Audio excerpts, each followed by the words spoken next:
નમસ્તે વિદ્યાર્થી મિત્રો, હું વિરલ લહેરી ભૂલકાસાગર વિદ્યાભવનમાં આપ સૌનું હાર્દિક સ્વાગત કરું છું। મારો વિષય છે હિન્દી। આજે આપણે જોઈએ इकाई 4 कथनी और करनी। વિદ્યાર્થી મિત્રો, આપણે ગયા વિડિયો લેક્ચર ભાગ 2 માં જોઈ ગયા કે કહેવું અને કરવું એમાં કેટલો અમુક લોકો અંતર રાખતા હોય છે કે આપણે ઘણી વખત એવું બને છે કે આપણી સાથે જ એવું બનતું હોય છે કે આપણને અમુક લોકો કંઈ પણ અલગ જાય છે અને પોતે પણ કંઈક અલગ કરતા હોય છે।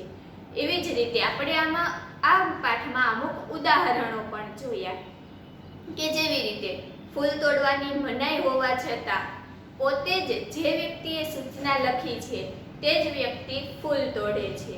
ત્યારબાદ કે બસમાં લખેલું હોય છે ધૂમ્રપાન કરવાની મનાઈ છે, એટલે કંડક્ટર બીજા મુસાફરોને ના પાડે છે પરંતુ પોતે જ બસમાં સિગરેટ પીવે છે। તેવી જ રીતે આપણે આગળ બીજું ઉદાહરણ જોયું કે સ્કૂટર પાર્ક રસ્તા વચ્ચે કરવી તે સારી વાત નથી તેવું એક દુકાનદાર એક માણસને સમજાવે છે, પરંતુ જ્યારે પોતાનો જ બાળક આવે છે તો તેને તે ના પાડતો નથી અને સ્કૂટર ત્યાં રસ્તા વચ્ચે પાર્ક કરવા દે છે। હવે આપણે આગળ જોઈએ। एक दिन एक सज्जन के घर उनके मित्र मिलने आए કે એક દિવસ એક સજ્જન માણસના ઘરે તેનો મિત્ર મળવા માટે આવે છે। दोनों मित्र बातचीत में मग्न थे कि किसी ने दरवाजा खटखटाया કે બંને મિત્રો વાતચીત કરવામાં મશગુલ હતા ત્યાં જ કોઈકે દરવાજો ખખડાવ્યો। उन्होंने खिड़की से झांककर देखा કે તે સજ્જન માણસ છે તે ખિડકી એટલે બારીની બહાર જોવે છે। બહાર મકાન માલિક ખડા થા કે બહાર જોવે છે તો મકાન માલિક ઉભેલો હતો। જો पिछले 4 माह का किराया मांगने बार बार आ रहा था। माह એટલે મહિના,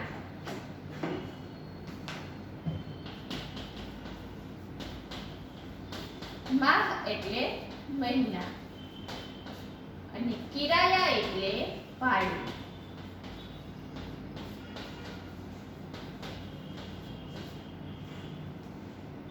તે પેલો માણસ બારીની બહાર જોવે છે તો મકાન માલિક ઊભેલો હતો, પરંતુ તે શા માટે આવતો હતો કે છેલ્લા 4 મહિનાનું ભાડું બાકી હતું તે લેવા માટે વારંવાર આવતો હતો।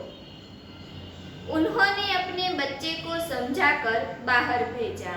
ત્યારબાદ તે માણસ શું કરે છે પોતાના બાળકને સમજાવીને બહાર મોકલે છે।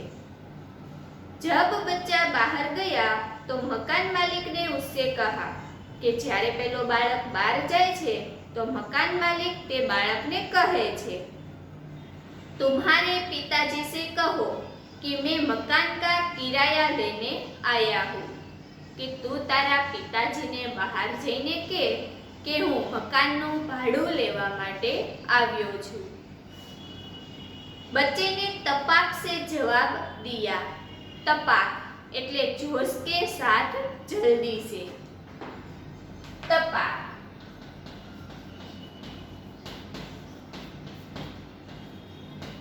એટલે કે जोश के साथ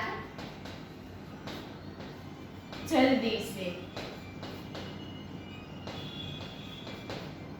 કે બાળકે જલ્દીથી અને જોશમાં આવીને, કેમ કે આપણને ખબર જ છે કોઈ પણ નાનું બાળક છે ને તે ક્યારેય જૂઠું નહીં બોલે, તેને આપણે અચાનક પૂછીએ ને એટલે તે જેવું હોય તેવું જ બતાવી દે।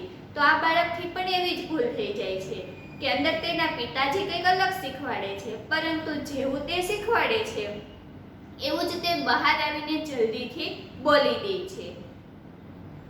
पिताजी ने कहा है कि वे घर पर नहीं है કે તે શું કહી દે છે કે પિતાજીએ એવું કીધું છે કે તે ઘરે નથી। बच्चे की बात सुनकर मकान मालिक हंसने लगा કે આ બાળકની વાત સાંભળીને મકાન માલિક હસવા લાગ્યો। घर में बैठे मित्र के चेहरे पर भी मुस्कान आ गई। તે ઘરમાં બેઠેલા જે તેનો મિત્ર હતો તેને પણ હસવું આવી ગયું। जिसे देखकर वे सज्जन पानी पानी हो गए। पानी पानी हो गए આ એક મુહાવરો છે। પાनी पानी हो गए એટલે बहुत लज्जित होना। કે તેને આ સાંભળીને તે સજ્જન માણસને ખૂબ જ શરમ આવી ગઈ। एक सज्जन ने अपने पोते को यह सिखाया था કે એક સજ્જન માણસ છે તે પોતાના બાળકને આવું શીખવાડે છે કે પોતે જેવું બોલે છે એવું જ બાળક બહાર જઈને કહી દે છે। એવો જ એક દ્રષ્ટાંત બીજું છે કે એક સજ્જન માણસે પોતે પોતે એટલે પુત્ર કા પુત્ર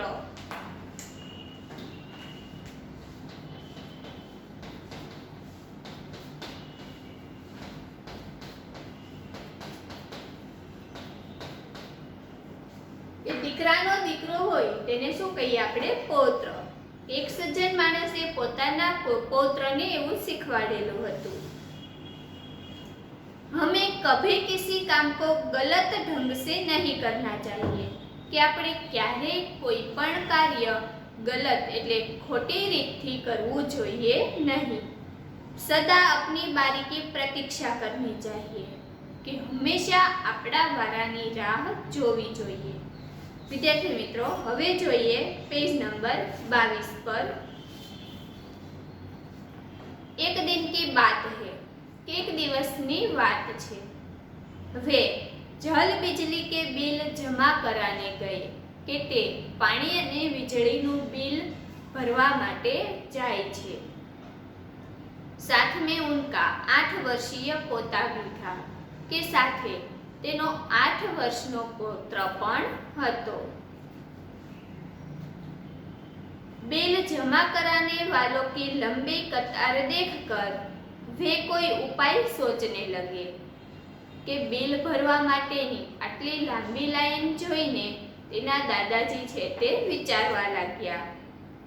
उन्होंने खड़े हुए लोगों को ध्यान से देखा કે ત્યાં ઉભેલા લોકોને તેના દાદાજી ધ્યાનથી જોવે છે। आगे ही एक परिचित व्यक्ति खड़ा दिखाई दिया કે આગળ તેને એક સંબંધી વ્યક્તિ પરિચિત વ્યક્તિ દેખાયો। वे तुरंत उसके पास गए और बोले તે તરત જ તે વ્યક્તિ પાસે જાય છે અને બોલે છે બેટા ये बिल तुम घर पर ही भूल आए કે બેટા આ બિલ તો ઘરે જ ભૂલી આવ્યો હતો। लो इसको भी जमा करा दो કે લે આ બિલ પણ સાથે ભરી દેજે। वह व्यक्ति कुछ बोले उससे पहले ही बिल व राशि राशि એટલે रकम उसके हाथ में थाम दी और एक तरफ जाकर खड़े हो गए। राशि એટલે કે રકમ।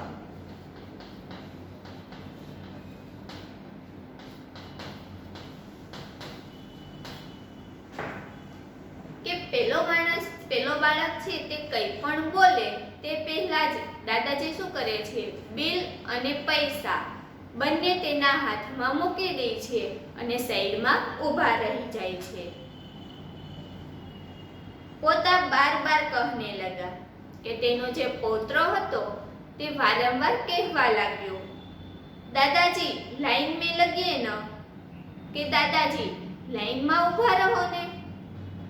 उसकी बात सुनकर लोग हंसने लगे કે પૌત્રની વાત સાંભળીને લાઈનમાં ઊભેલા બધા જ વ્યક્તિઓ હસવા લાગ્યા કેમ કે દાદાજીને શું કરવું હતું કે ખૂબ લાંબી લાઈન લાગેલી હતી તેના કારણે તેને આગળ જઈને પહેલા બિલ ભરવું હતું।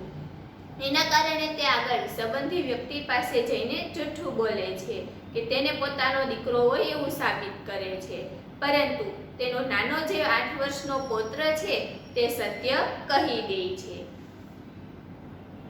कई लोग ऐसे होते हैं कि કેટલાક લોકો આવા પણ હોય છે जो आदर्श की बातें तो करते हैं पर उन्हें अपनाते नहीं કે જે આદર્શની વાતો તો કરે છે સારી વાતો તો કરે છે પરંતુ તેને अपनावता नहीं। इस प्रकार का आचरण अच्छा नहीं होता કે આવા પ્રકારનું આચરણ, આવા પ્રકારનું આપણો જે વ્યક્તિત્વ છે તે સારું ન કહેવાય।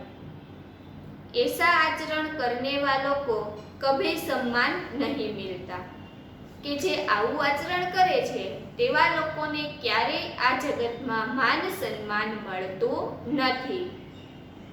वे हंसी के पात्र बनते हैं, અને ઉપરથી તે હાંસીને પાત્ર બને છે। इसलिए हमें कथनी और करनी में सदैव समानता रखनी चाहिए, કે એટલા માટે જ આપણે કથની અને કરણીમાં સમાન એકતા રાખવી જોઈએ। તો વિદ્યાર્થી મિત્રો, આ પાઠમાંથી આપણને ખૂબ જ સરસ શીખ મળે છે કે આપણે જેવું કહીએ તેવું જ જો આપણા કાર્યો હશે તો જ લોકો આપણને માન સન્માન આપશે, નહીતર આપણને આ જગતમાં જોઈએ તેટલું યોગ્ય સમયે માન સન્માન પણ મળતું નથી। હો કથની કરણી એક સમાન, જગ મેં મિલતા તબ सम्मान, કે જ્યારે આપણી કથની અને કરણીમાં એકતા હશે તો જ આપણને આ જગતમાં માન સન્માન મળશે। વિદ્યાર્થી મિત્રો, આપણો આ પાઠ અહીં પૂર્ણ થાય છે। હવે આપણે આગળ સ્વાધ્યાય પોથી આગળના વિડિયો લેક્ચરમાં પૂરીશું। અસ્તુ।